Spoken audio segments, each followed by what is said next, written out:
ఎవరిని ఎలా కన్విన్స్ చేయాలో బాగా తెలుసు. చూసారా ఎలా దెబ్బ కొట్టాడో? ఇన్నాళ్ళు మేం వేసిన ప్లాన్స్ అన్ని బెడిచికొట్టాయని ఫీల్ అయ్యేవాళ్ళం.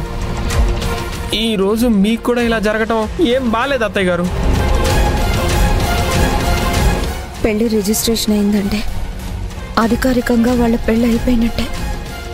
ఇక వాళ్ళని విడదీలేం.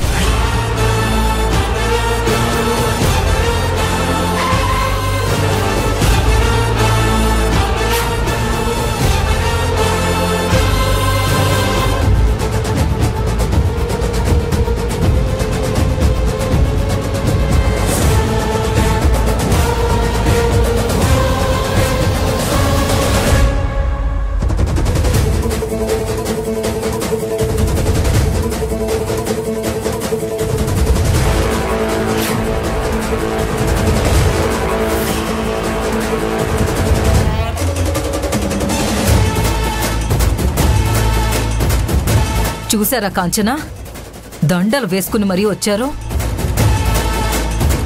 డాడీ, జరిగిందంతా కళ్ళతో చూసి కూడా దండలతో వచ్చారు, జంటగా వచ్చారని అలా మాట్లాడుతుందేంటి మీ ఆవిడ? అంటే కోటి వాళ్ళకి పూర్తిగా తెలియదు కదా, ఎక్స్ప్లెయిన్ చేస్తున్నట్టుంది. అంతే మావయ్య గారు, అదే పనిలో ఉన్నారు. కానీ మీరేంటి అక్కడే అయిపోయారు? లోపలికి రండి. కొంప తీసి హారతి ఏమన్నా ఎక్స్పెక్ట్ చేస్తున్నారా బామ్మర్ది? కరెక్ట్ గా చెప్పావు బావా. కుకుటేష్ తెస్తున్నా చిన్నయ్య గారు.